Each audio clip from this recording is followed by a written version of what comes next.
está Mercurio retrógrado como excusa para todo drama. Sos así porque tenés ascendente Sagitario. Ay no, esta persona es re complicada porque es de Escorpio. ¿Les suena? Hace unos años pareciera estar en boca de todos la astrología, pero lejos de ser nueva, esta disciplina milenaria es mucho más compleja de lo que parece a simple vista. ¿Todas las personas que nacieron en el mismo día van a tener las mismas tendencias? ¿Qué representa una carta astral? Desmenucemos la complejidad de la astrología con una experta, Lu Aitán, astróloga, licenciada en Ciencias Políticas y escritora. En este caramelo nos adentramos en el mundo del esoterismo, hablamos de personajes mitológicos, relatos bíblicos y mucho más.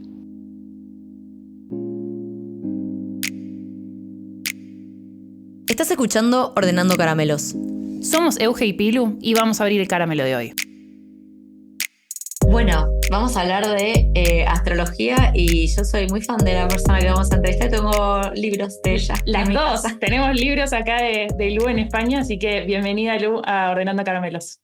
Bueno, gracias chicas por esta invitación. Muy feliz también. En Buenos Aires hace 40.000 grados, así que por eso estoy con el pelo mojado, porque me fui a duchar un poco porque es como si no es insoportable. Las veo a ustedes que están en España, creo, en Madrid, entiendo, abrigadas, pero bueno, eso. Estamos de distintos lados del charco, pero nada, unidas también por la charla, porque tenemos muchas preguntas para hacerte, un poco preguntas de lo más básico de la astrología a que nos cuentes un poco qué estás escribiendo hoy o qué escribiste y que ya está publicado y que podemos conseguir. Así que nada, bienvenido una vez más. Bueno, para los que no te conocen, Lu Aitán, contanos quién sos, presentate y cómo terminaste en este mágico mundo de la astrología. Es una muy buena pregunta y además tiene muchos capítulos y muchos años, porque un poco lo que sucede con la astrología es que hubo un boom en los años de pandemia, producto del encierro y la incertidumbre, entonces parece como si las astrólogas hubiésemos aparecido por generación espontánea en el 2020. En mi caso particular no es así. Yo empecé a estudiar astrología en el 2009, que fue cuando estaba terminando la carrera de ciencia política en la Universidad de Buenos Aires, y estaba como bastante en crisis, como que no me imaginaba bien de qué iba a trabajar, pero sobre todo la crisis no tenía tanto que ver con algo profesional, sino con algo más psicológico, álmico, podríamos decir, que es que estaba terminando una relación de pareja que fue muy, muy violenta y muy abusiva y que dejó todo mi mundo desmantelado y con mucho cuestionamiento. Entonces, en ese contexto, bueno, yo siempre fui a terapia, soy hija de psicóloga, así que es como la terapia me acompaña desde siempre, básicamente. En ese contexto, año 2009, empiezo a ir con un terapeuta gestáltico que era también sociólogo de formación y que además había estudiado astrología en Casa Once, escuela de astrología muy reconocida de Argentina. Y su presencia fue para mí como muy reveladora, porque hasta ese momento, si bien a mí me gustaba mucho la astrología, creo que un poco lo vivía como una suerte de guilty pleasure, como de leer la astrología de diarios y revistas, del horóscopo, no sé, de Orangel en Crónica TV, te estoy dando todas referencias muy viejas, pero que tenía que ver un poco con esto, como con una astrología que no es la que yo hago y que no es la que ahora aparece incluso en redes sociales como la más popular. A mí igual me interesaba, me gustaba, le prestaba mucha atención, pero era como algo que sucedía como en los márgenes de mi vida, ¿no? Como si mi interés por la astrología hubiera estado en un closet. Entonces, en ese momento, en ese contexto, 2009, como tan crítico, tan incómodo para mí, de mucha angustia, bueno, conozco a este personaje y para mí fue muy revelador encontrarme con alguien, primero, que hacía una astrología que tenía una profundidad y una seriedad, segundo, que tenía un abordaje psicológico y terapéutico de la astrología y además, y este para mí era el detalle más interesante y sigue siendo, incluso el día de hoy, que hubiera sido un graduado en la carrera de sociología, con lo cual todo mi bagaje intelectual y académico de cientista social tenía un interlocutor válido, vamos a decir. Entonces, en ese momento empieza como un proceso para mí de mucha indagación en la astrología, pero también en el mundo del esoterismo, de lo que podríamos llamar la espiritualidad, porque en ese momento también empiezo a meterme en la práctica de yoga, empiezo a cambiar mi alimentación también, que era algo que yo tenía desde muy niña, como la sensibilidad con los animales, pero habiendo nacido en una familia argentina y siendo criada en los 80s y en los 90s, como que no se hablaba mucho de vegetarianismo.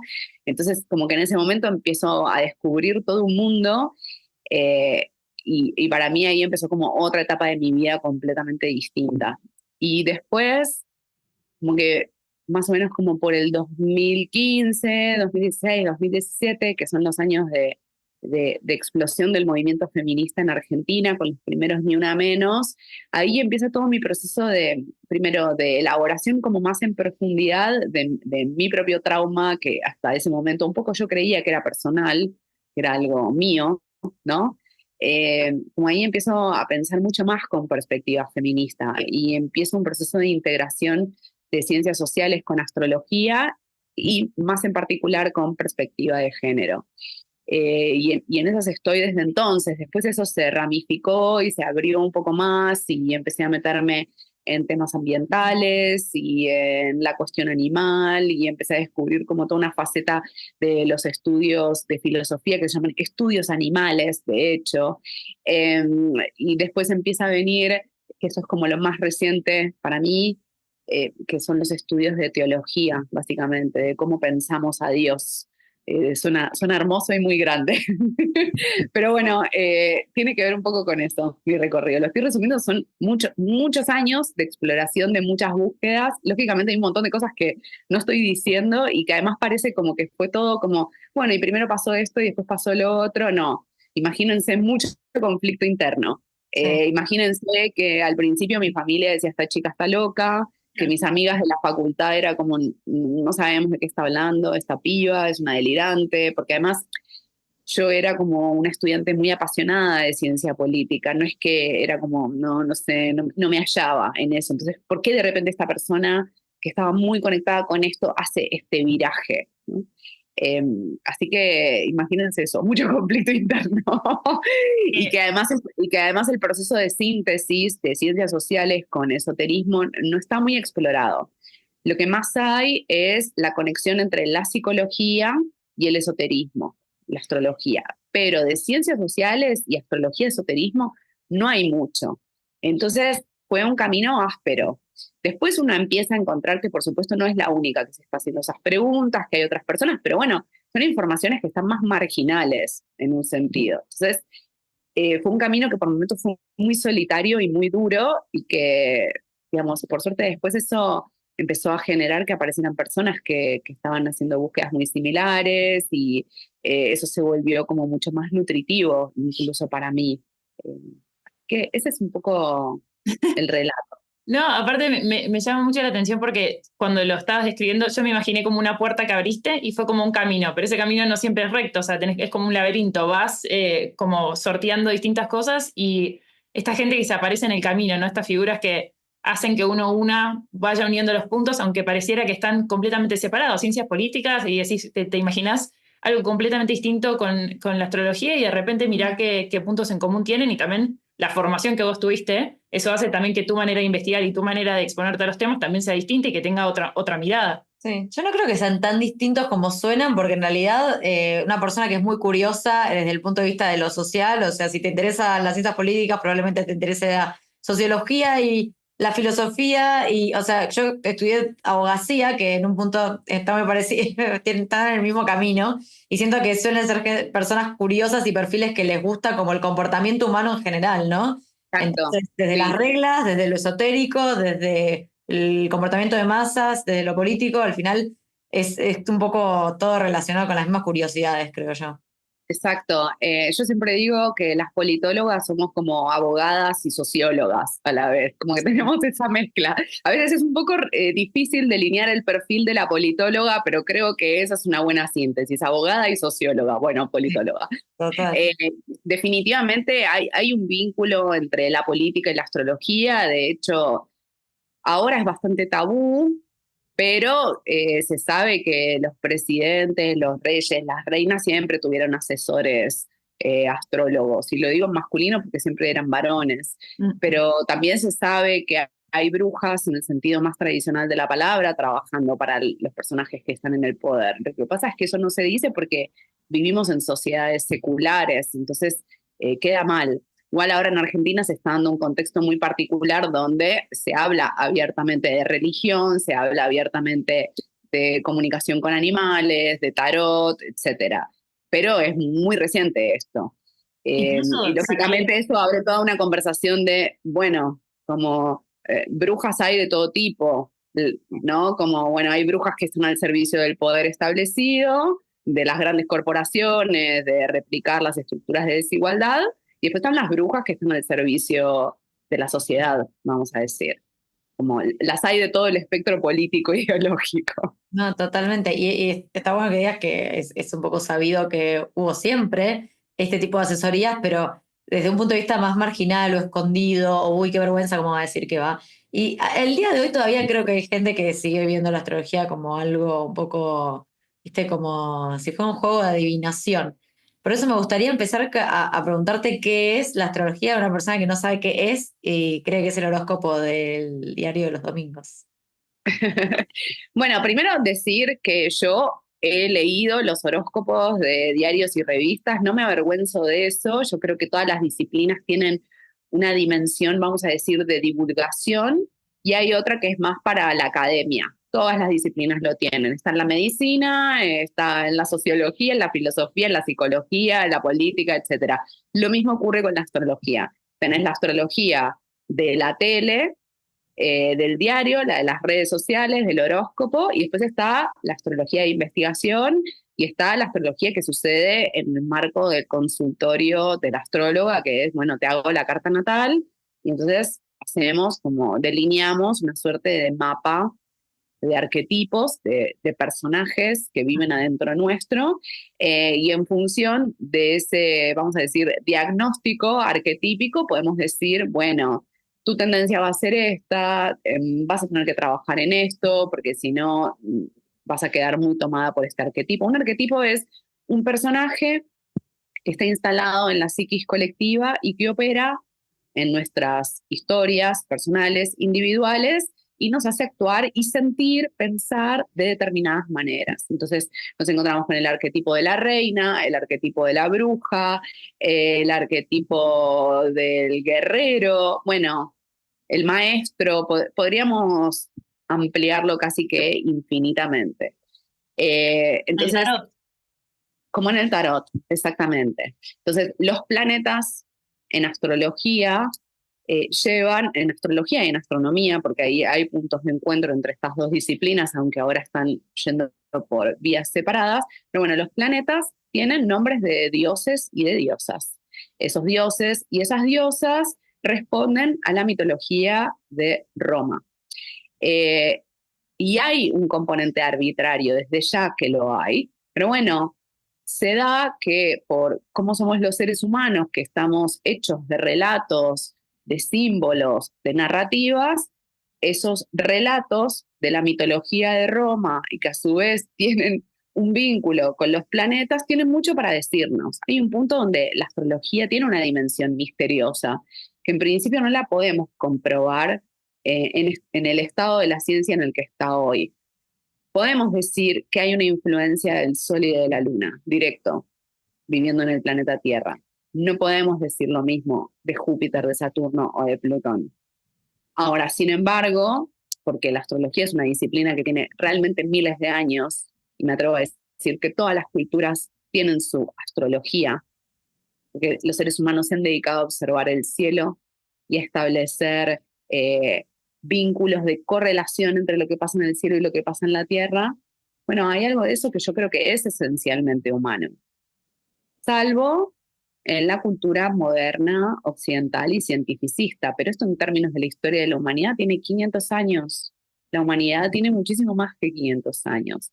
Entonces, lo que pasa con la astrología ahora, y estos son como comentarios más sociológicos y más culturales, es que yo creo que de algún modo vuelve a aparecer o vuelve a haber un boom de la astrología porque hay una parte nuestra que se está haciendo preguntas existenciales y como de algún modo las religiones perdieron lugar, que fueron las que siempre se encargaron de dar pistas sobre qué hacer, bien o mal, con errores, con aciertos, etcétera, pero siempre fueron las religiones. En nuestras sociedades modernas, las religiones fueron desplazadas. Ahora, ¿qué hacemos con la angustia existencial que tenemos como seres humanos? Ahí entra la astrología, el tarot y todo lo demás del mundo esotérico. Entonces, de algún modo, yo creo que la astrología, cumple una función que es la que algunos autores llaman, que es la de reencantar el mundo, devolverle el encantamiento a este mundo, devolverle la magia, devolverle el alma. Para la sociedad moderna y occidental en la que vivimos, este es un mundo de objetos inanimados, ¿no? Nuestros cuerpos incluso, de algún modo, son pensados como máquinas que trabajan o que están fuera de la esfera productiva. Entonces la astrología nos trae otra lógica, que no tiene nada que ver con eso. Es una lógica del misterio, es una lógica sistémica, podríamos decir, que nos percibe como totalidades. Entonces, estos arquetipos que habitan en nuestra carta natal, a su vez, tienen un correlato con cómo funciona la sociedad y con eso que está pasando allá lejos en el cielo. Creo que la astrología tiene la capacidad para abrir preguntas, para abrir una serie de reflexiones. No sé, a mí me resulta fascinante, lógicamente, incluso cuando entro en crisis con la astrología, porque por más que la ame, bueno, creo que como todo vínculo de largo plazo, en algún momento decís, estoy cansada de esto. No quiero saber más nada de astrología, pero igual al final siempre vuelve y está conmigo. Mercurio retrógrado. Sí, es como ya no quiero hablar más de Mercurio retrógrado, pero bueno, pero de otras cosas sí, como que siento que hay algo de la astrología que en esta dimensión simbólica o incluso pensarla como un lenguaje que nos permite nombrar experiencias vitales, tiene muchísima potencia. Y por eso creo que es tan atractiva y tan popular en este contexto. Y también creo que cumplís un rol como de educadora, ¿no? O sea, estás en tus redes, o sea, en tus libros, o sea, educás a la gente sobre la astrología y sobre, bueno, ya hablaremos de los relatos y ya hablaremos de las distintas diosas o dioses que acompañan los relatos populares más históricos, pero cumplís un poco ese rol de educarnos a todos a través de qué es la astrología. Entonces también me imagino que llega un punto que es decir, ya está, que sepan qué pasa con la luna, que sepan qué pasa con Mercurio retrógrado, ya que alguien haga también ese doble clic en sus propias cartas natales, ¿no? Sí, totalmente. Sí, a mí me gusta pensar que mi trabajo es de divulgadora. Si bien yo participo de algunos ámbitos académicos de la astrología, de congresos, etcétera, y tengo colegas con los que nos dedicamos a pensar algunos temas y que después esas conversaciones no salen públicamente, no se convierten ni en podcast, ni en posteo de redes sociales, a mí me gusta ese trabajo de divulgación. Siento que de todas maneras es un contexto particular y complejo porque estamos en un tiempo donde nos cuesta mucho sostener la atención y procesar capas de información que son complejas, y la astrología tiene sus vueltitas. A mí la astrología es una disciplina muy mañosa. Cuando una quiere sacar una conclusión así como muy cabal y lo quiere escribir en piedra, mm, te la pones en la cara, al toque, muy rápidamente, porque tiene muchos peros. Muchos grises. Sí, tiene como muchos matices. ¿Qué, Yo qué es exactamente una carta astral? Alguna vez me dijeron que era como una foto del cielo en el momento en que nací.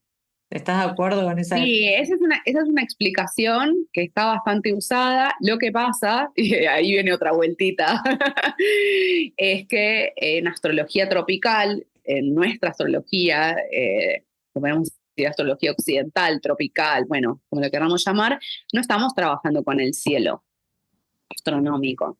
Entonces no es una foto del cielo a las caras, tipo, ¿cómo? ¿Cómo que no? ¿Cómo que no? ¿Cómo que no estamos trabajando con el cielo? No. Todo Eh, este tiempo. sí. Pero bueno, eso tiene que ver un poco con la información que circula libremente, producto de las redes sociales y la democratización de la información. Lo que pasa es que a veces repetimos cosas que no son ciertas. Quiero decir, esa primera idea de la foto del cielo al momento del nacimiento está bien como para arrancar, no para quedarse. Okay. El zodíaco tropical no tiene nada que ver con las constelaciones. Mira. No tiene nada que ver con eso. Entonces, por ejemplo, hoy que la luna está en Virgo, al día de hoy, si yo miro con el Stellarium, que es un programa que se pueden bajar a sus teléfonos, van a ver que la luna va a estar en el signo de Leo. Porque una cosa es el zodíaco tropical, que es el que usamos para hacer nuestras cartas, y otra cosa es el zodíaco sideral, que Mm, sí trabaja con el cielo. La astrología de India, la astrología védica, sí trabaja con el cielo, con la posición física de los planetas. En el zodíaco tropical, lo que hacemos es una proyección del cielo, que llamamos una circunferencia de 360 grados, y establecemos que cada signo mide exactamente lo mismo, pero eso no es así físicamente. no. Por eso los haters de la astrología, cada tanto cuando nos quieren meter el dedito, dicen, ¿y Ofiuco? Claro.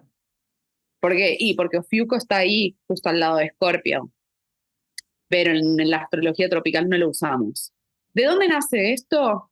De un señor que se llama Claudio Ptolomeo, que arbitrariamente dijo, el zodíaco va a ser este, y a partir de ahora la astrología va a ser esta. Bueno, 2000 años siguiendo a Ptolomeo. ¿Sirve? Sí sirve, Pero tiene grises. pero no físicamente. Ahora, ¿por qué creo yo que sirve, aunque no sea la posición real de los planetas? Porque los seres humanos, para los seres humanos es mucho más importante la dimensión simbólica y la narrativa que muchas veces que lo que está sucediendo efectivamente en la materia. Sí. Qué interesante eso que decís, porque a veces hay gente que, no sé, dice, es complicado porque es de Sagitario. ¿Y vos crees que hay signos o cartas que están como canceladas? Porque lo he escuchado muchas veces, no tiene una carta muy complicada, como que si ya esta persona está destinada a ser compleja A, por siempre. a mí, porque tengo ascendente en Escorpio, ya está, tipo, Obvio. Canceladas para siempre. Yo también soy ascendente en Escorpio. bueno. Igual ahora el bullying es a Géminis. ¿En serio? Yo soy re Géminis. Yo tengo todo en Géminis, todo menos el ascendente que está en Leo, pero todo lo demás, o sea, me acuerdo la primera vez que me hicieron la carta y digo, tenés muchos Géminis, Géminis en el Sol, Géminis en la Luna, Géminis en Venus, Géminis, yo dije, bueno, Sos poco así de que ahora suerte. estamos más buleados, bueno. Sí, Géminis es uno de los signos que más bullying recibe en este momento. Hace unos años, cuando yo empecé a estudiar astrología, incluso antes, el que más bullying recibía era Escorpio. Pero digamos, lo de la mala fama de los signos, yo creo que tiene mucho que ver con los usos y costumbres sociales, básicamente. La generación millennial, tenemos a Plutón en Escorpio. Entonces, los que nacimos desde 1983, 1984, como hasta finales de la década del 90, tenemos a Plutón en Escorpio. Y la verdad es que somos muy intensas como generación y vamos a fondo con todo y somos las que participamos muy activamente de las movilizaciones de Ni Una Menos, contra la crisis climática, donde el veganismo tiene muchísima fuerza. Bueno, vamos con todo. Entonces, como ahora nosotras también somos la generación que está en el poder, vamos a decir, porque ya no somos adolescentes y ya ocupamos lugares de poder, para mí eso es muy playero. Cuando de repente hace 2 años, 3 años vi que había un presidente millennial que había nacido en el 86 como yo, para mí fue como un shock. Altísimo. Porque yo creo que soy un adolescente todavía y no, de repente hay gente de mi misma edad que preside un país. Es como, ¿qué es esto? ¿En qué momento pasó esto? Creo que nos pasa a todos. Sí, obvio, ¿no? Bueno, aparte, bueno, las millennials somos como bastante Peter Pan en un sentido. Entonces, pero lo que pasa es que ahora ya somos personas de 40 años o más. Los primeros millennials tienen más de 40 años. Entonces, como que hay algo, vuelvo a este tema del bullying de Escorpio, como que hay algo del escorpiano que es el poder ahora, es la hegemonía. Entonces, ¿qué es lo que queda por fuera? Bueno, ahora lo que queda por fuera es los geminianos. ¿Por qué lo geminiano queda por fuera? Y porque trae la diversidad, porque te saca de esquemas rígidos de pensamiento, porque te permite conectar la astrología con el esoterismo y que eso no sea con las ciencias sociales, quiero decir, y que eso no sea un conflicto. Entonces, claro, en estructuras que son muy rígidas de pensamiento, Géminis es muy incómodo. Por supuesto, los personajes geminianos que son mentirosos, que son infieles, que son estafadores, ¿no? Como eso está. Pero yo creo que en términos generales tiene que ver con esta capacidad para cinturear que tiene Géminis y para unir lo que se presenta como aparentemente distinto. Entonces, bueno, creo que hay algo de eso con el bullying a distintos signos. Dicho esto, yo creo que todos los arquetipos tienen una versión que podríamos decir más problemática y hay otra versión que tiene una dimensión como mucho más interesante o mucho más nutritiva. Géminis es un signo que está regido por Mercurio. Mercurio, Hermes, era el dios de los ladrones en la antigüedad, con lo cual aparece esta dimensión de la estafa, ¿no? De robar. Igual Hermes no era el dios de los ladrones violentos, era más de estos como de... Astutos. astutos. Zorrito, sí, el como... Zorrito, eso. El que vas al... Yo me sonó un caramelo. Y esto es una imagen muy de Medio Oriente, porque además la astrología toma mucho de la astrología de Medio Oriente, de Babilonia, etcétera. Es como en el mercado turco que vos vas y te pones a pelear por el precio. Eso y sí, soy yo muy... muy de lo que sea que haya dicho, vos me das un argumento y yo te lo argumento a muerte 1 hora y media. Claro, y bueno, pero la abogada tiene que hacer eso. Claro. Sí. Le tiene que dar 20 vueltas a las cosas. Y sí, obvio, porque está todo en esa coma y en ese punto y coma. Sí. Es como, ahí hay algo muy importante. Punto y coma, ya sacó el pero sí. Claro, sí, obvio. Géminis es el que tiene la capacidad para hacer esa reinterpretación. Entonces, claro, vos vas al mercado turco y pagás algo 100 euros, pero tal vez te salía 10 euros. Ese es el tipo de ladrón, Hermes Mercurio. Ahora, Hermes Mercurio también era un psicopompo. ¿Quién era el psicopompo? Era el que acompañaba a las almas cuando morían. El que entraba al inframundo cuando alguien fallecía y acompañaba. Entonces, claro, ahí ya Géminis no es un personaje superficial. Ahí Géminis, Hermes, es el que te acompaña cuando estás muy en una y está con vos. Y como es cierto, y como es, mucha gente en una. Claro, y como es en un sentido amoral, porque puede acompañarte en situaciones muy densas. ¿Qué es lo que pasa cuando vos vas a un ámbito terapéutico? Si vos te encontrás con un terapeuta que cuando vos le contás un drama te empieza a decir, no, eso está mal, lo que vos estás haciendo, vos no volvés nunca más al espacio terapéutico. Bueno, esa es una habilidad geminiana también. La de poder acompañar a alguien en una situación compleja y no juzgar a esa persona. Porque es esto lo que está haciendo Hermes, el psicopompo, cuando acompaña a las almas. Bueno, tiene que ver con esto. Y eso aplica a todos los signos y a todos los arquetipos. Entonces, claro, no sé, pensando en Afrodita, en Venus, siempre hablábamos del amor y la belleza como una cosa sutil, grácil. No, Afrodita Venus era una diosa remil conflictiva. Era una diosa que generaba guerras también. Entonces, sí, está el costado más grácil, el de la Venus de Botticelli, hermosa, emergiendo del mar, etc. Bueno, sí, pero ¿y qué pasa con la Venus que generaba guerras? Es que, bueno, así con todos los arquetipos y con todos los signos. Sí, es que ahí es donde siento que también somos, o sea, es muy rico todo, porque, a ver, siempre yo soy muy del lado A, del lado B y estoy aprendiendo a integrar los grises en la vida. Y creo que también la mitología, la astrología, el tarot, todos tienen muchos condimentos en la generación de los personajes o en la generación de los relatos y es como que a todo eso siento que hoy en día lo estamos bajando a lo más terrenal que es nuestra vida y de repente te pasan situaciones que de repente las ves y decís, ay, esto es igual que la carta de tarot. A mí me pasa, esto es una carta de tarot. O esto es una situación típica de un signo. Y como que lo puedes identificar y lo vas bajando muy a tierra.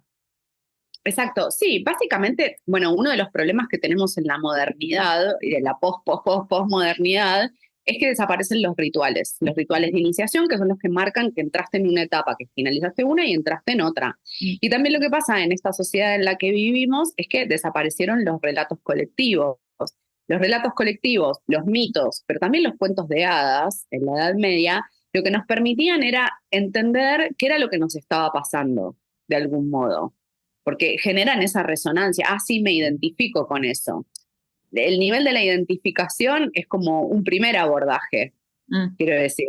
Porque también después esos mitos tienen sus conclusiones, vamos a decir. Yo creo, insisto con esto, la astrología y el tarot vuelven a entrar de manera masiva en estos últimos años, justamente porque desaparecen los relatos que nos guían y que nos orientan. Esa es la función que cumplen. Por eso nos identificamos con las cartas de tarot. Por eso nos identificamos con los relatos de la mitología de Grecia y de Roma. Que es re loco eso, porque vos decís, el tarot es una creación medieval. Los relatos de Grecia y de Roma son relatos que tienen más de 2000 años y en un sentido todavía no se identifican. O sea que es verdad que la tecnología es muy distinta, la que tenemos en el 2025 que la que teníamos en el medioevo o hace 3000 años. Pero psíquicamente no sé si los seres humanos cambiamos tanto. Y eso es un golpe también, ¿eh? A nuestra soberbia A occidental. la soberbia, Sí. totalmente. Seguimos siendo extremadamente complejos y las situaciones también se repiten. Lo mismo que capaz le molestaba a Artemisa, hoy en día lo podemos ver e incluso lo vemos también en, como decís vos, en arquetipos que están como muy marcados, en también romper esos arquetipos que son tan fijos que, bueno, no todo es tan estable, no todo es tan rígido, no todo es tan... Sí. A mí lo que me interesa un poco respecto a los mitos y a la astrología también es hacer una revisión de los mitos, porque los mitos son relatos, básicamente, y muchas veces se establecen como relatos verdaderos, que eso es un poco lo que pasa en las religiones. Un poco no, es lo que sucede en la religión. Eh, es un relato mítico que toma el carácter de dogma. Esta es la verdad. Tipo, María es virgen. Eso es un acuerdo del siglo XIX de un grupo de varones de la iglesia que dijo, a partir de ahora María es virgen. Ahora, cuando una estudia a la María, que la María histórica, vamos a decir, ni de casualidad era virgen. No hay chances. Bueno, ese ejercicio que parece solamente disputar el conocimiento a los varones de la iglesia, tiene un sentido mucho más profundo para la psicología, porque esos son nuestros arquetipos, son nuestras referencias. Entonces, cuando buscamos esos relatos que quedaron perdidos, también nosotras tenemos otras posibilidades de vivir, quiero decir. y, y como mujeres incluso, porque también la mujer en Claro. la historia es como que su rol pareciera como estar oculto, pareciera como que estuvo pero no estuvo, estaba pero no molestaba, era como, viste, esta cosa Claro, de... entonces en el relato de María, María es una mujer sumisa. Ese es el relato oficial Claro. en el catolicismo. Cuando vamos al cristianismo del siglo I, nos encontramos con que las mujeres que rodeaban a Jesús tenían un rol muy activo y que eran líderes también. Y María era una mujer de conocimiento. Entonces, eso que, digamos, que parece simplemente una revisión histórica, abre la posibilidad de encarnar otras formas del ser mujer, que es un poco lo que estabas diciendo vos. Tiene que ver con eso. Y eso que podemos hacer con el cristianismo, lo podemos hacer con los mitos griegos, mitos romanos. Entonces, también por eso les mencionaba estas historias de Venus y de Afrodita, que siempre queda como encarnación de la belleza, de la paz y del amor, pero olvidamos todos los otros relatos donde ella realmente inicia guerras. O sea, la guerra de Troya está causada por Venus Afrodita.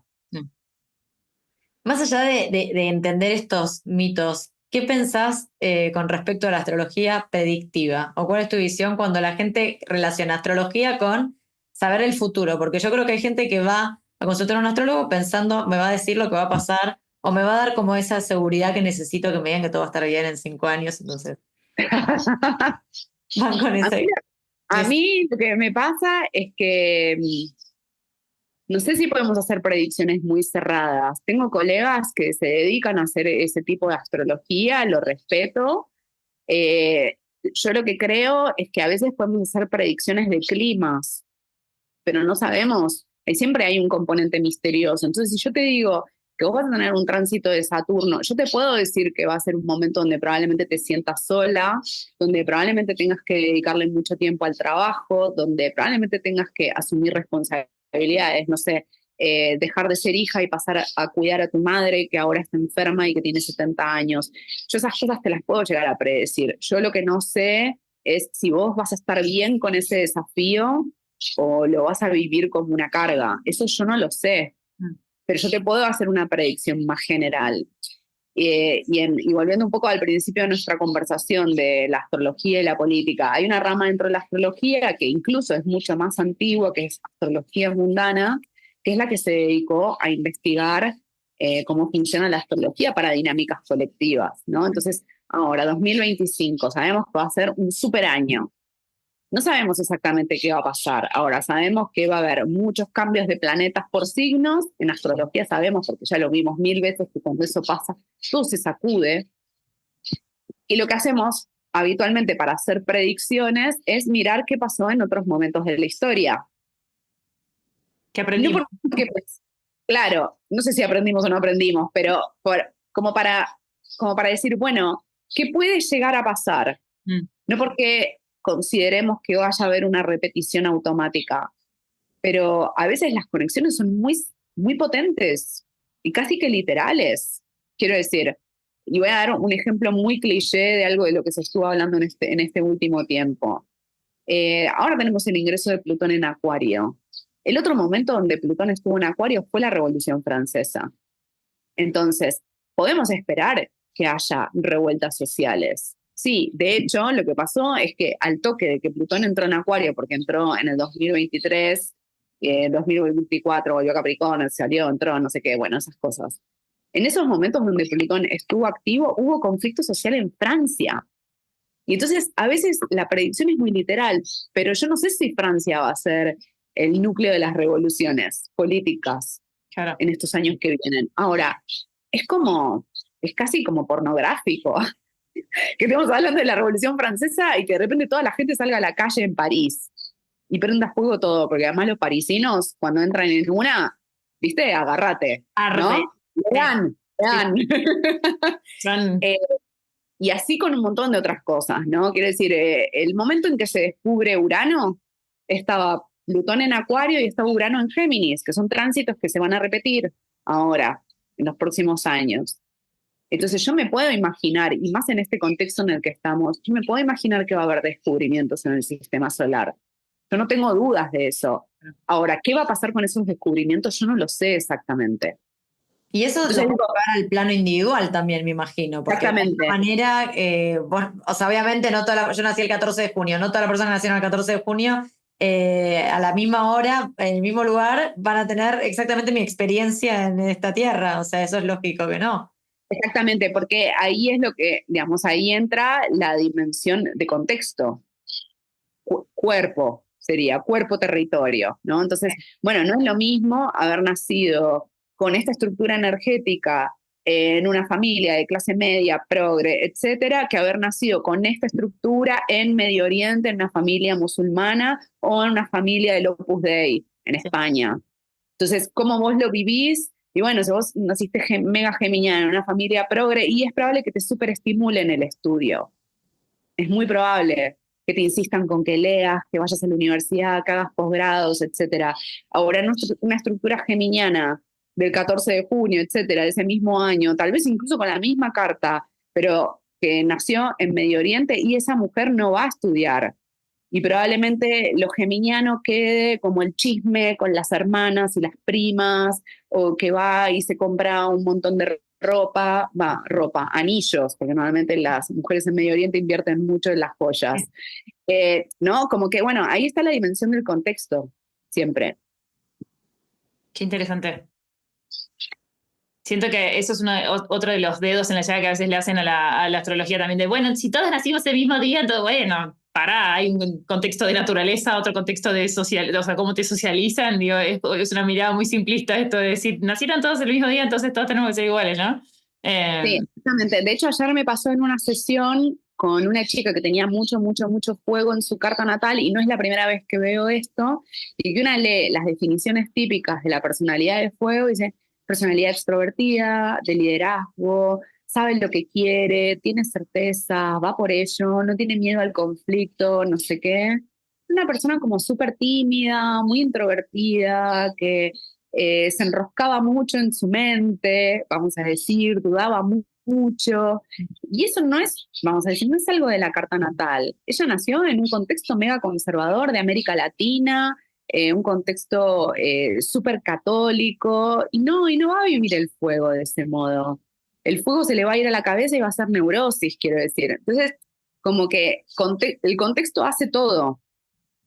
Por eso, lo mismo cuando hacemos las predicciones, ¿no? Es como, siempre la tenemos que ver en interacción con otras variables. No nos Por podemos... eso digo que la astrología, claro, por eso digo que la astrología es tan mañosa, porque una entra pensando que estudia 4 meses astrología y que ya la tiene re clara, y después te das cuenta que no es así, básicamente. ¿No? Y todas las capas o sea, siento que lo que viene pasando últimamente es que todos hablamos de todo, pero con 2 centímetros de profundidad. Y justamente la astrología lo que viene a hacer es como decir, no, los 2 centímetros son 150 kilómetros para abajo. O sea, como que no es que simplemente me quedo con los de Sagitario son no sé qué, los de Tauro son no sé cuánto.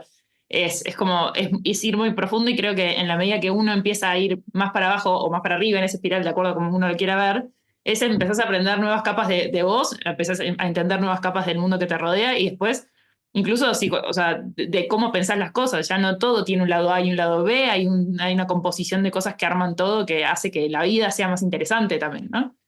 Sí, sí. Y lo otro que creo que es muy particular de la astrología, y eso para mí está muy claro cuando uno estudia la historia de la astrología en estos, no sé, vamos a decir, últimos 2000 años, pues la astrología tiene mucho más que 2000 años, uno empieza a ver que quienes se dedicaban a la astrología se dedicaban a otras cosas también. La persona que estudiaba astrología no era simplemente astrólogo, era médico, era alquimista, era artista, era arquitecto, sabía de plantas medicinales, sabía de cristales, sabía de, podríamos decir, de ciencia política, ¿no? Estaba pensando en muchas cosas a la vez. Y eso es algo como muy contrario a la lógica de la especialización que manejamos en este tiempo. El astrólogo era una persona que tenía conocimiento de muchas cosas. Un conocedor. ¿Y cuándo nace en Lu la astróloga escritora? ¿Cómo entras en ese mundillo? Mira, a mí me gusta mucho escribir, me gusta mucho leer, eso es algo que tengo desde que soy muy niña. Y empezó todo por mis dramas románticos, básicamente. Obvio, por supuesto. Por eso el primer libro que sale es el libro de Venus. Y en ese libro de Venus hay muchas historias que son mías, pero también, como yo estaba muy metida en esos temas, hay historias de amiguis, hay historias de consultantes, que por supuesto esas historias fueron publicadas con su permiso y a las que les cambié los nombres para preservar su identidad. Pero nace de eso. Es un libro que fue escrito, a ver, ¿en qué años fue? 2017, 2018. Y bueno, y ese libro sale en el 2019. Y a partir de eso entré como en toda una racha de la exploración de las figuras femeninas dentro de la astrología. Entonces es Venus, es la luna, son las deidades. Bueno, el último libro que salió es de Lilith, pero a mí lo que más me llama es investigar a las mujeres, vamos a decir, saber qué pasa con nosotras, cuáles son los relatos que nos incluyen, en qué lugares nos posicionan, ¿no? Y por supuesto hay muchos de ellos que pretendo disputar, que voy a discutir. Y sí. Obvio. Obvio, ¿para qué me llaman? ¿Saben cómo me pongo? ¿Para qué me invitan? ¿No? Sí. Me gusta mucho que hables de Lilith. O sea, Lilith también me parece un personaje súper complejo y históricamente muy vapuleado, muy... Bueno, quiero que lo cuentes vos, no quiero contar yo quién es Lilith, pero me encanta que haya un libro de ella, o sea, me fascina. Si querés contanos, contale a quién es Lilith. Gracias. Bueno, un poco lo que me pasó con Lilith es que no había literatura en castellano sobre Lilith, muy poca, muy reducida. Había más libros de astrología en inglés hablando sobre Lilith, pero no en nuestra lengua. Entonces un poco sentía esa falta. Y lo que me encontraba cuando encontraba libros es que ubicaban a ese personaje en un lugar de la mujer conflictiva, pero nunca se decía por qué ella estaba enojada. Eh, y a mí me parecía muy interesante eso, lógicamente porque yo también tengo a ese arquetipo muy fuerte en mi carta natal y creo que muchas de nosotras lo tenemos. Entonces era, ¿por qué esta mujer está enojada? Lilith es, según el relato bíblico, la primera mujer de Adán y se revela ante la autoridad de Adán y se revela ante la autoridad de Dios Padre. Entonces es expulsada del paraíso por problemática. Ahora, cuando empezamos a indagar por qué ella se revela, y hay muchas chances de que ella haya sido abusada sexualmente por Adán. Y lo otro, y que para mí es como muy interesante también, porque en general cuando hablamos de Lilith, la pensamos a ella como un personaje muy sexual, porque lo que se dice es que o Adán abusó de ella, o que ella quería tener sexo arriba de él para poder tener orgasmos. Chequeado igual, ¿no? Que es más fácil tener orgasmos cuando estamos arriba. Sí. Obvio.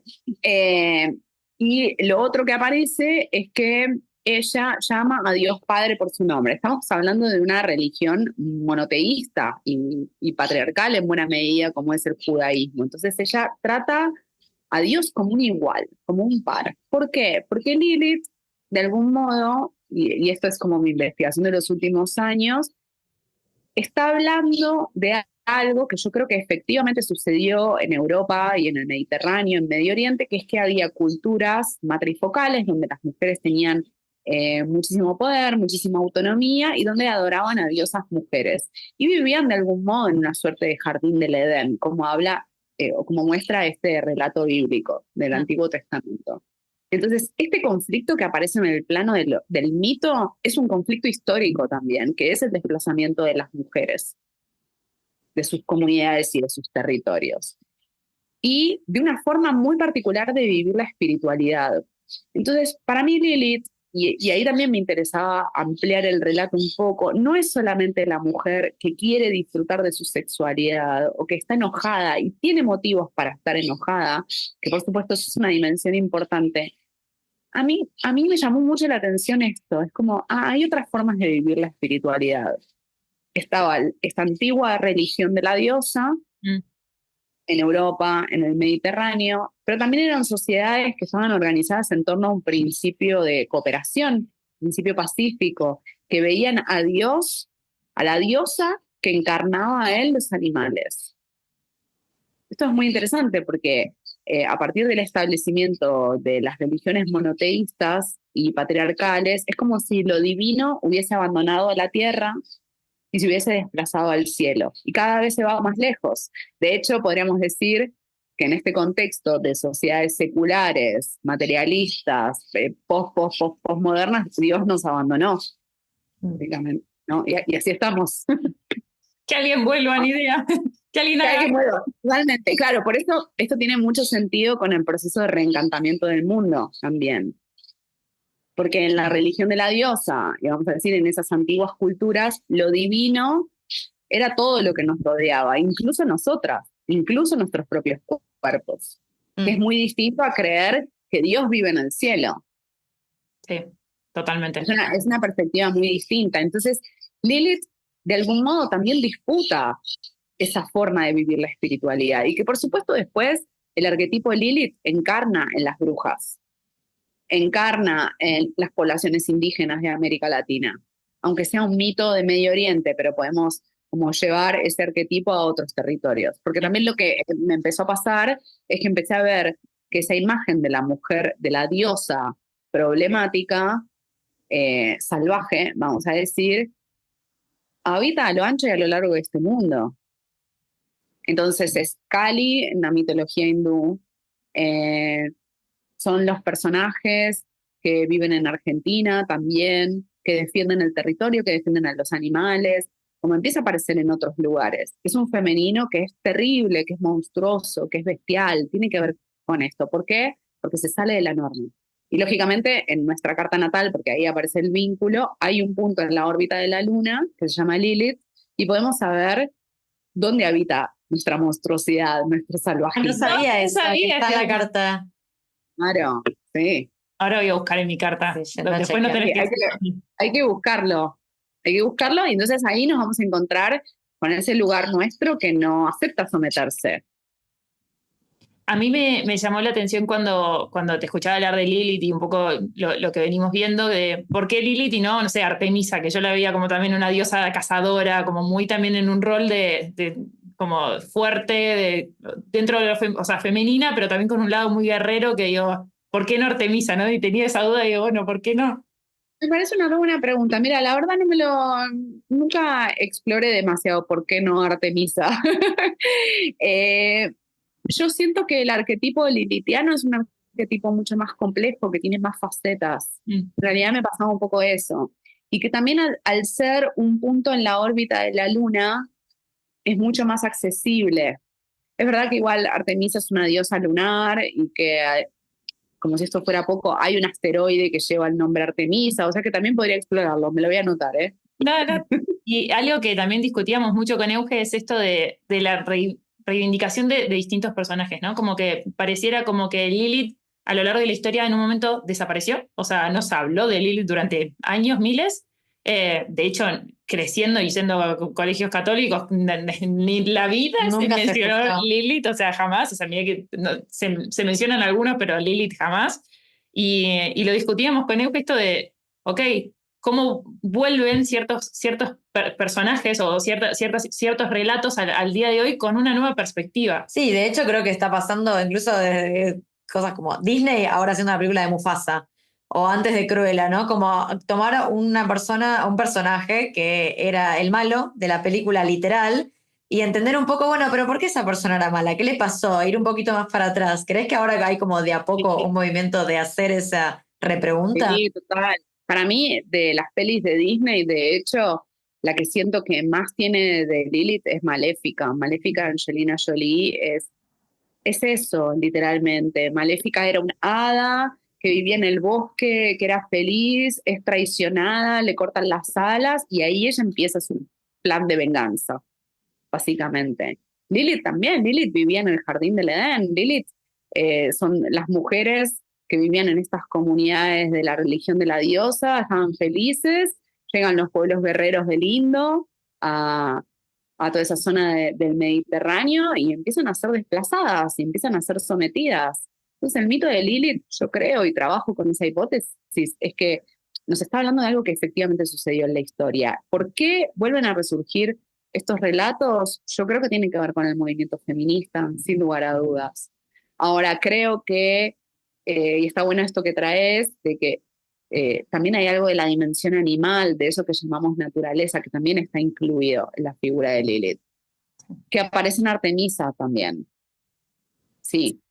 Es que pareciera que a mí, que es algo que también lo discutimos mucho, vivimos en un mundo donde todo tiende a la tecnología, a separarse de lo natural, separarse de lo humano, separarse de las emociones, que puedes hablar con un robot y tener una cita hoy.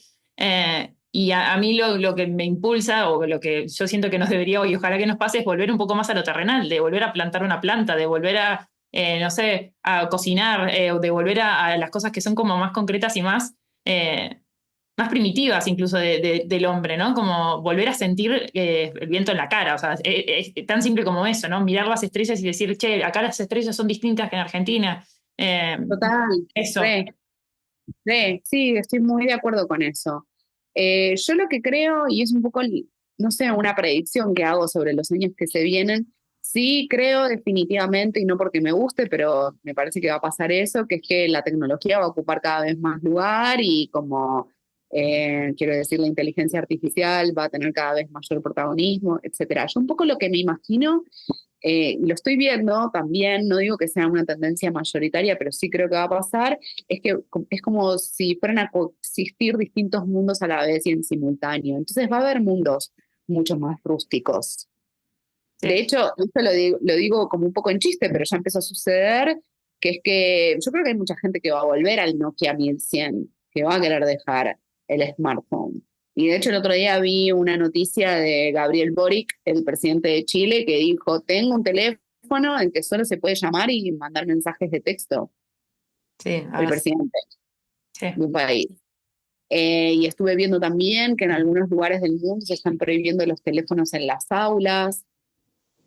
Yo creo que hay algo de eso que va a pasar y que de algún modo, voy a traer otra referencia muy vieja. Antes se fumaba en los aviones, en los ascensores, en los estudios de televisión, ibas a ver al médico, el médico estaba fumando, como no había mucha conciencia de eso. En la universidad, yo fui a clases en la Universidad de Buenos Aires y fumábamos en las clases, tabaco, Marlboro, ahí, tuki. Yo creo que algo de eso va a empezar a pasar con el teléfono también. Que es como vamos a ser mucho más conscientes de cuál es el impacto negativo de la tecnología en nuestras vidas. Y en algunos lugares se van a empezar a establecer restricciones. Una que yo me imagino, además de esto de que prohíben los teléfonos en las aulas, etcétera, me imagino, es muy japonés lo que voy a decir, pero que por ejemplo no se puede usar el teléfono con altavoz en el transporte público. Ojalá. Ojalá, o no. Yo soy la que dice, ¿te parece? Como, ya está, como, qué fuerte, ¿no? De como, si me pongo Acá con esta conversación a los gritos en el bondi, no sé, no quiero estar escuchando tu música. Yo entiendo que a vos te guste, pero ponete auriculares, hermano. Como y ese tipo de cosas que se sienten como muy policía, yo creo que en algún momento va a empezar a ser un uso y costumbre más establecido. Hoy si alguien fuma en un ascensor es como le cortan la cabeza, quiero decir. Sí. Así como pareciera que está bien visto cada vez estar más conectado con lo electrónico y lo robótico, ¿qué le dirías a alguien que escucha esto y dice, ah, bueno, pero estas cosas son mitos que no existen y la astrología no existe, y como totalmente escéptico porque no es una ciencia exacta? O sea, que es lo que suelen decir una persona escéptica a algo que no es más, 2 más 2 es 4. ¿Qué respuesta le das? Que vivan y dejen vivir, básicamente. Eso les diría. A mí, digamos, con una persona que es remil escéptica y que no está dispuesta a tener una conversación, yo no me gasto, la verdad. Pero que no me hinchen. ¿Y alguien que tiene dudas? Que bueno, tiene curiosidad, pero Con alguien que tenga dudas, yo soy la primera en sentarme a hablar, ¿eh? Yo amo el intercambio, amo los debates, estoy muy a favor de que volvamos a debatir de manera respetuosa. Siento que soy como un griego en la polis, pero de verdad, como que hay algo de eso que para mí es muy necesario y fundamental, y que parte de los conflictos que tenemos en este contexto tienen que ver con que no podemos sostener conversaciones incómodas. Entonces, si el otro te dice algo que no te gusta, lo ninguneás, o te pones a gritar, o lo insultás. Como, bueno, a ver, busquemos modos. Una persona que es escéptica y que tiene dudas, normalmente lo que sucede es que esas personas se abren en situaciones difíciles. Claro. Cuando todo va bien, nadie consulta la astrología y el tarot, la verdad. Ahora, cuando esa persona esté en una situación difícil, yo estoy segura que esa persona va a estar abierta a ver qué tránsitos está teniendo, por ejemplo. Sí. Es Sí, que hay que esperar, esto es sabiduría de bruja, hay que esperar. lo típico, no sé, mi mamá decía que su abuelo nunca creyó en nada y cuando se estaba por morir llamó al cura para... Yo me moría de risa y decía, claro, es típico de... desde la desesperación Bien. surge a veces la espiritualidad que estaba oculta por ahí 80 años. Yo traigo este ejemplo porque es un ejemplo bastante reciente, sobre todo para Argentina, es la cantidad de gente que salió del closet esotérico en el mundial. Ah, totalmente. La cantidad de gente. Que era tipo, no, que no me vengan con esto. Después eran los primeros que están tipo, curar el ojeo a Messi. Está bien, astrología no va por ahí, ¿eh? Esto sería como una rama más de la brujería, vamos a decir. Pero bueno, metamos todo en la misma bolsa del esoterismo. Toda la gente que se puso a congelar jugadores. Nunca tuvimos la conversación de los efectos de esos trabajos de magia. Sí. Es una conversación que hay que tener. Pero bueno, en principio yo digo, tuviste toda una sociedad movilizada para que el equipo de fútbol nacional gane el mundial. No es poca cosa.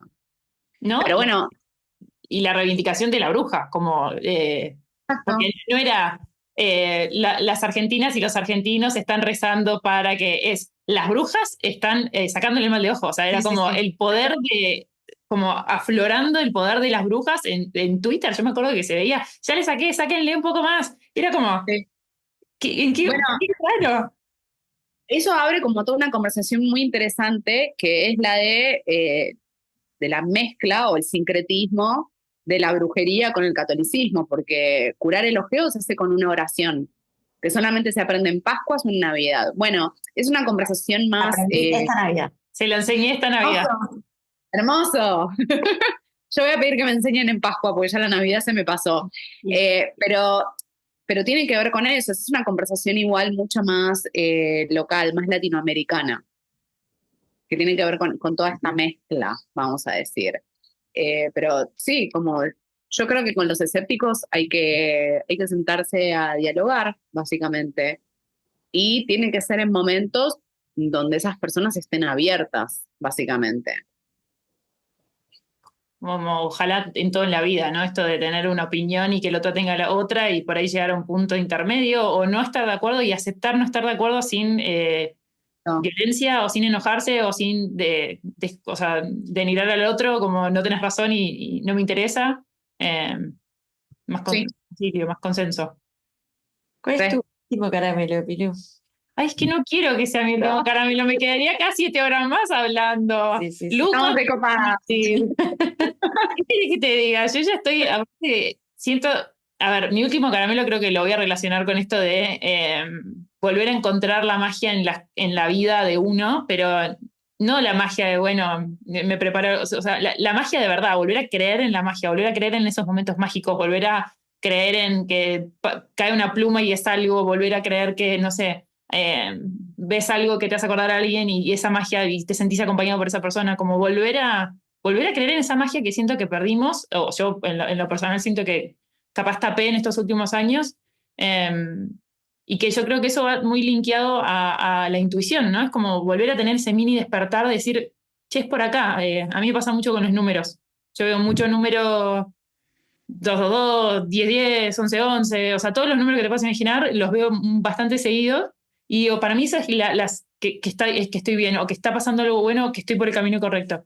Y para mí eso es ver magia un poco todos los días, y creo que me gustaría volver un poco más a eso, volver a que sea compartida esa magia.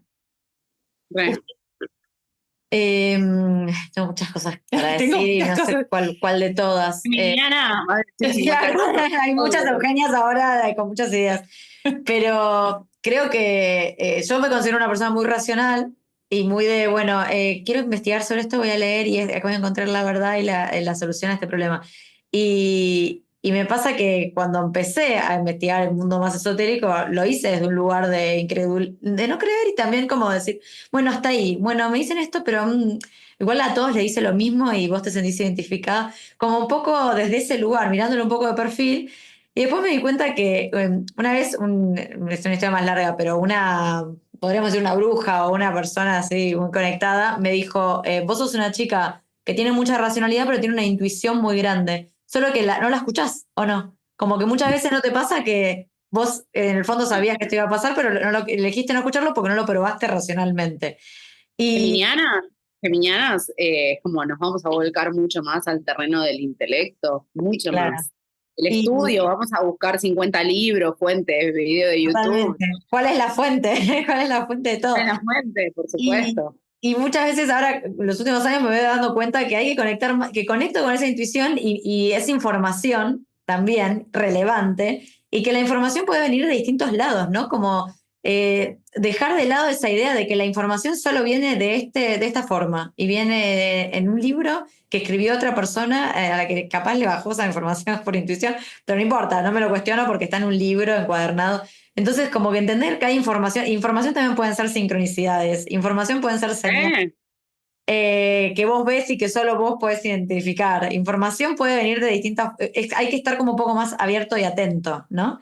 Y creo que una vez que uno abre la cabeza y presta atención, va a recibir la información que tiene que recibir en ese momento de maneras múltiples y diversas y tener esa apertura. Y creo que la astrología es una, pero hoy hablamos de varias más. ¿Eh?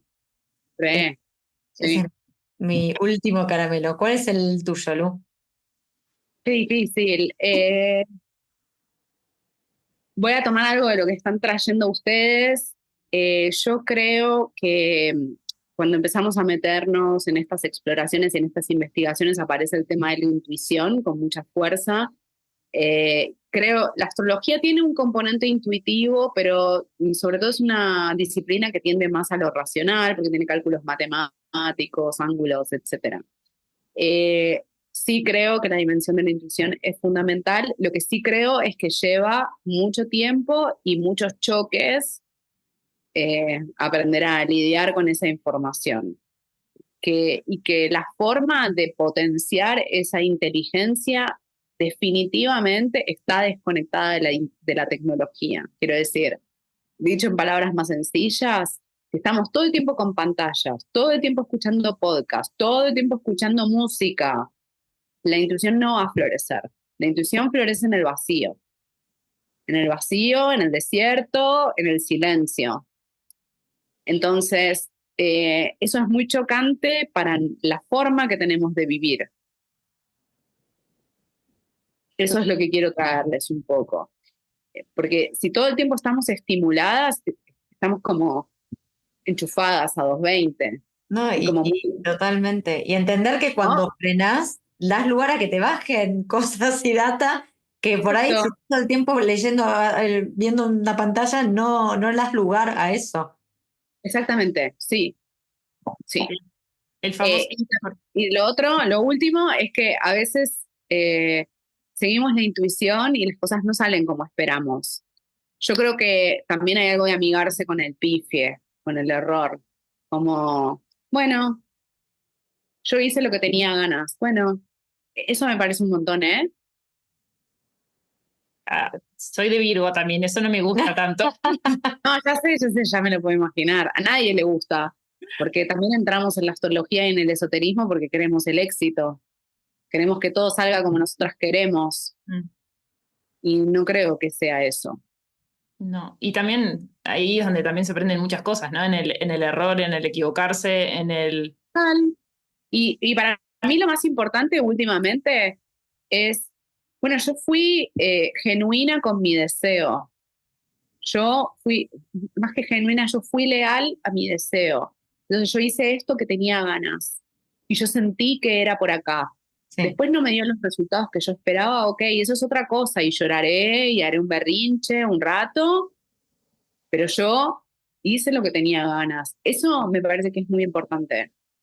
Una amiga, siempre que le está pasando algo malo, en un momento de su vida dice, igual todo es perfecto, como que se lo dice, me parece como un buen tic que Es tiene. como un mantra. Lo vuelve No, a repetir, como igual, bueno, a mí esto no me está gustando, pero por algo está sucediendo, ¿no? Como el permitir que sí, las cosas están fuera de nuestro control y también aceptarlo. eso.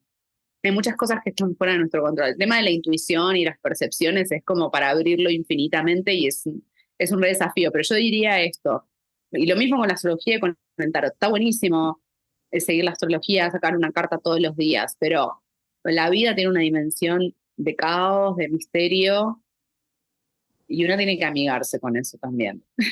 Sí, integrarlo. Bueno, Pero bien, a integrar lo esotérico. yo no me quiero ir de esta conversación. Ay, Soy la totalmente estamos- sincera. Yo, Lu, o sea, no te quiero dejar ir, pero bueno, vamos a tener que... Podemos hacer otro día de otra conversación de otra cosa y listo. Me encanta. Te lo Muchísimas acepto. gracias. Muchas gracias. Gracias a ustedes. Estamos todos Gracias. pensando, creo que los oyentes también. Todos. Gracias de verdad. Si llegaste hasta acá, seguro que es porque te gustó mucho este podcast. Compartilo con tus amigos y seguinos en redes para aprender más sobre este caramelo. @ordenando caramelos en Instagram y TikTok. Ahora también te puedes suscribir a nuestro canal de YouTube y ver nuestros episodios completos.